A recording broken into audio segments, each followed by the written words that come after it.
Is that visible now? Yes, yes. Yes. Okay. So thank you very much to the administration and organizer of this conference in NIT Jamshedpur, India. In today's talk, we are going to discuss some of the recent applications which come all the way from cryptography, but they find their building blocks are based in algebra. So in 1 week, we are going to celebrate the biggest festival of India, Diwali. And what we are going to do in Diwali, one of the works that we are usually going to share or share some of the best wishes to our friends and relatives using this WhatsApp. So this is one of the most popular applications in messaging app nowadays around the world. More than 2 billion users worldwide use this WhatsApp application. One of the attractive points of this WhatsApp is that it provides very frequent user-friendly features to the users. That's why we like it. But the most important feature on which we rely the messaging is end-to-end encryption. So in today's talk, we are going to focus more on this point, this end-to-end encryption. So before going to this end-to-end encryption idea, let's see what's the other way of encryption that's called encryption in transit. So there are two mobile phones. One is the left-hand side, we have the source mobile phone. On the right-hand side, we have the target mobile phone. So using the source, if one initiates sending message to the target phone, first it gets encrypted on the server app, but it goes to the server where it could get decrypted, and from the server, it could re-encrypt it using another key. So this is what it happens, encryption in transit. But WhatsApp guarantees us that it does not do this encryption. Instead of this encryption, it in fact follows end-to-end encryption. What does it mean? It means that the message which leaves the source mobile phone in encrypted form, the same encrypted message lands over the target message phone without being intercepted somewhere in the middle in the server like WhatsApp. So this is guaranteed by WhatsApp. Today we are going to explore this feature, how actually happens, or what are the backend method story behind this, how is this possible. So to make this possible, what should be essential that message which encrypted at the source phone with some key K should be decrypted at the target phone using the same key K. So both the users, the sender and receiver, first need to share the same key K at both the end, and this same key should be used for encryption and decryption at both the ends, in the sense that it has been encrypted symmetric key encryption scheme and landed with the same encrypted landed the same encrypted piece at the target phone and Excuse me, decrypted sir. using the same key. Yeah. Sir, slide is, sorry to disturb you, slide is not visible. Uh, Yes, now it is visible. Thank you, sir. It is visible. so is that okay now? Yeah, Slide it's is visible. completely clear. But Okay. there is the fix on the one slide. That's time. This is that okay? Is it moving or no? Yes. Okay. So sorry for that. So we were in this slide. Sorry, I'm covering it faster to keep in mind the time allowed so that I could finish over the time. So the idea is the message which get encrypted from the source mobile phone should be using the key K should be decrypted at the target mobile phone using the same key K. Now, for this purpose, we also need that the same key K should be shared between the source and target mobile phone. So how should this possible? What we do to share the same key, what actually happens in the back end to share the same key between both the users, the sender and receiver.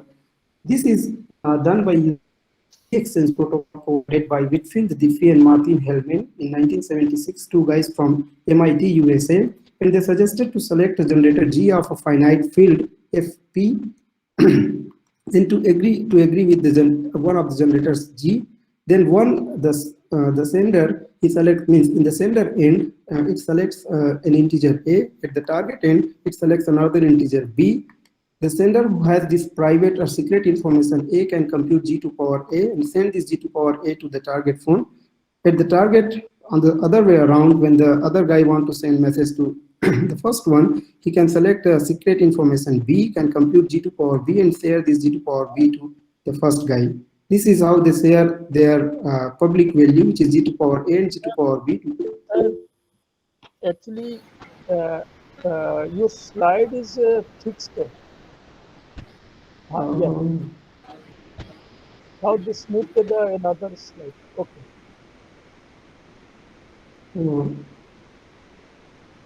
So is this slide is visible? Diffie-Hellman key exchange protocol. Yes, yes, yes. Okay, so sorry for these glitches. I hope my network is good, but I don't know how it is happening. So I was telling that to make this possible, that to share the same key between two users, both of the users first they agree on a common finite field and one of the generators G of the finite field, and they both then select this private or secret information. One guy selects A, which is an integer, and the other guy selects B. This is what happening in the background of the message when it is to set or share the same key before we start communication. So from this end, it computes G to power A, share this value to the target phone, and on the other hand, when say Hellman wants to send a message to Diffie, he selects a private information B, computes G to power B, and share this G to power B as a public value to the other end, to the sender. Now the first guy has G to power B from the second guy, and the second guy has G to power A from the first guy, and they have their corresponding secret information, say small a and small b, so they can do so. The sender, he will compute he has G to power B, he will just do G to power B to power A because he has the secret information A, so he can end up with computing G to power AB. And the other guy who has G to power A from the first guy, but B with him as a secret information, can do G to power A whole to the power B, so G to the power AB.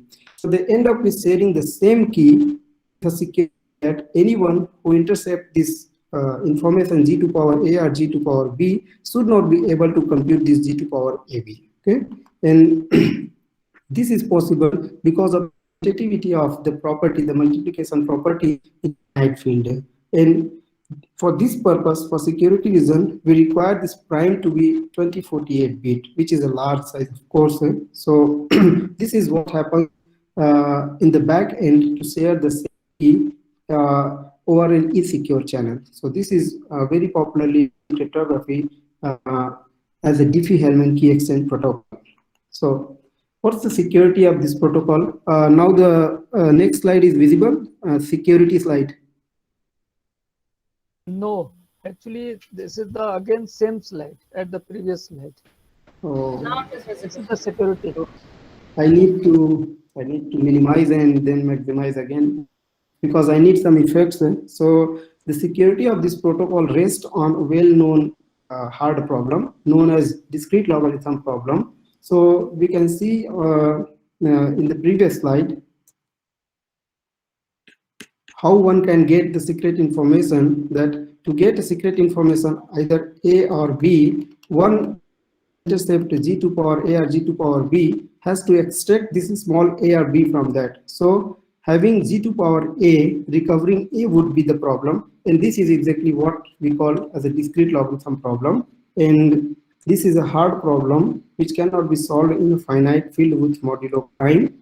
Okay? So however, there are algorithms, and now we in index calculus algorithm, which is a sub-exponential time algorithm which can solve it.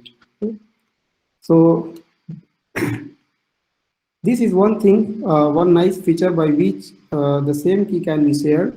But now we remember one of the very rumored news since around 1 year in WhatsApp, that people stop believing on WhatsApp when it updated its privacy policy and asked some consent from the users that they give them consent to use their data. So what people were afraid about was there is one when there are two users, Alice and Bob, who wants to communicate between them using WhatsApp Messenger application, there is a possibility that WhatsApp can serve as an eavesdropper, which can have its own value E, and when Alice having this private information A computes this G to power A, intend to send this G to power A to Bob, this guy, say WhatsApp or Eve, somewhere in the middle, it intercepts this G to power A, and instead of then routing this G to power A to Bob, he actually compute G to power E, where E was selected by himself,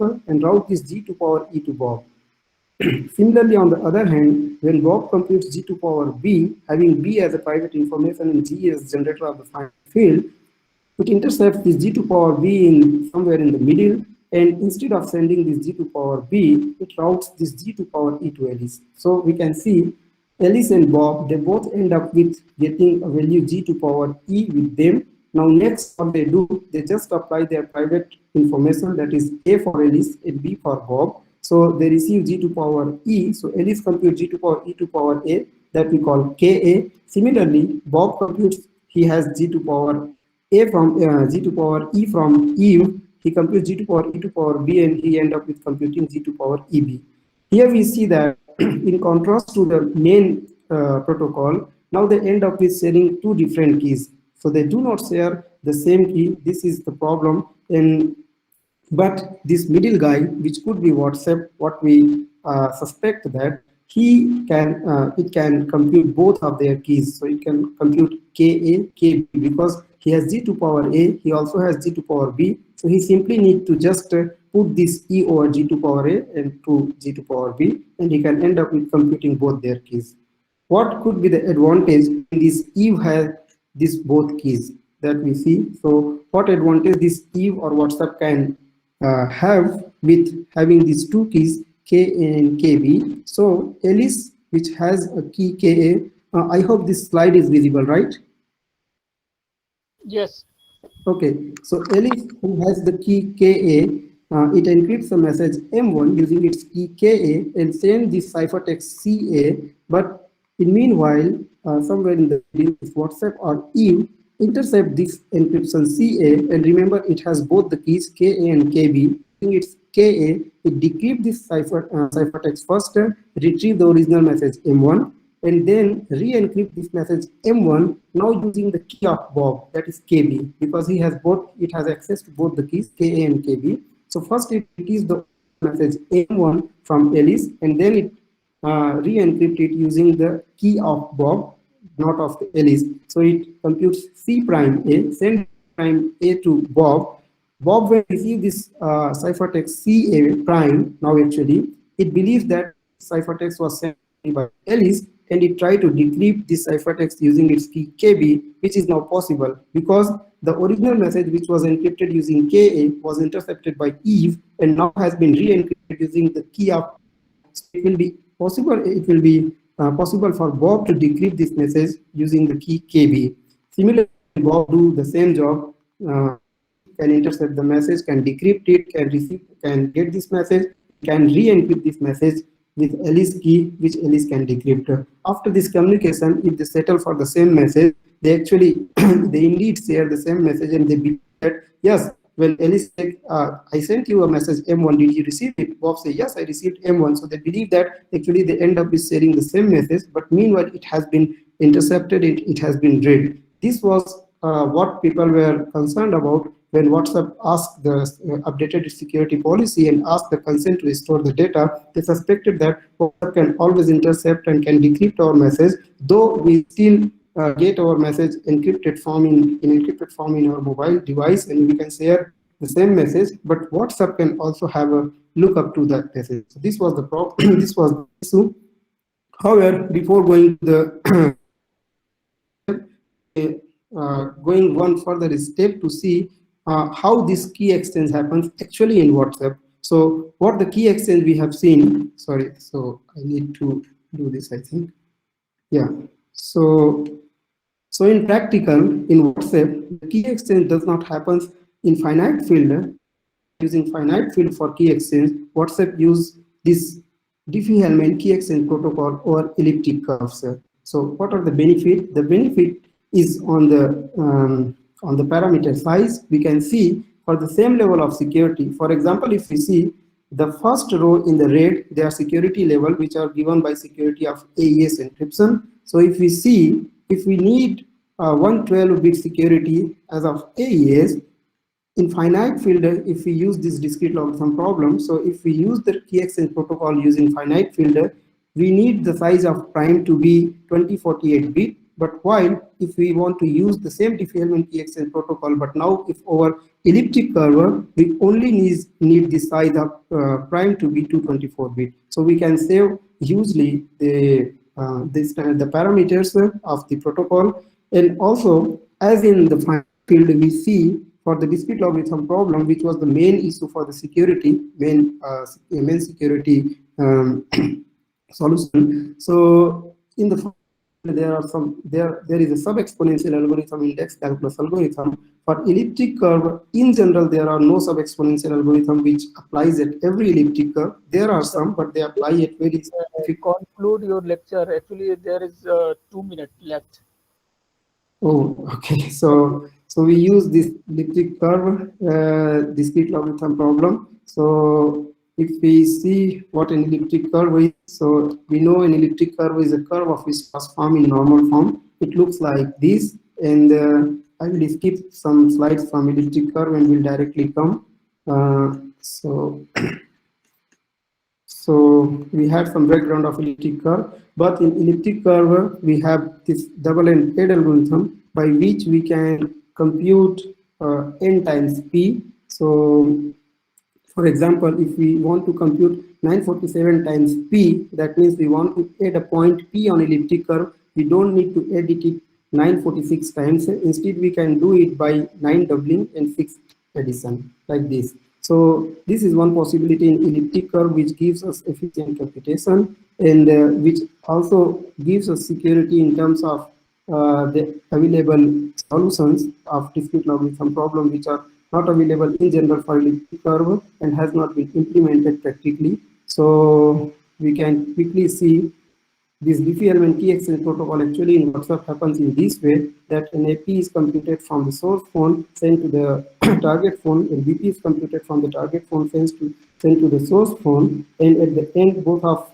the end they can end up with sharing the same key, that is ABP, and selecting these points A and B in this field and P to be a point of elliptic curve. The important fact here is that the size of this prime now should only be 224 bit, which was 2048 bit in finite field. So we save huge in size and hence in efficiency in the practical implementation.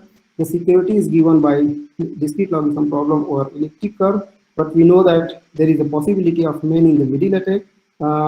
So for this, WhatsApp says that, so how WhatsApp give explanation about this security issue, that it says that we do not intercept the message in the middle, you believe us, and this you can check in your phone, that we do not intercept it, decrypt it and read your message. This can be checked that the message which was encrypted from the source file using the key K was actually decrypted using the same source file, same key K at the end, and this can be checked by checking the encryption and scanning the QR code available in the encryption. For example, here I have included one screenshot from my contacts for Dr. Ratnesh, with whom I contact over WhatsApp. So when I click over this encryption key to see that whether the message I sent to Dr. Ratnesh is encrypted using the key K, if the same message is decrypted at his end using the same key, and if Dr. Ratnesh would enable his WhatsApp to go to my profile,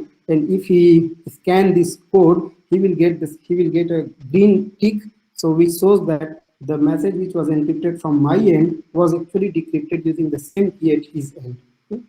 Okay. So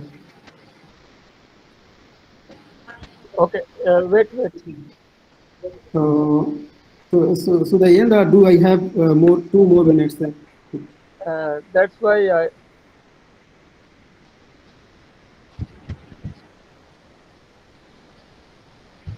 I will give the last slide and then I will end. Okay.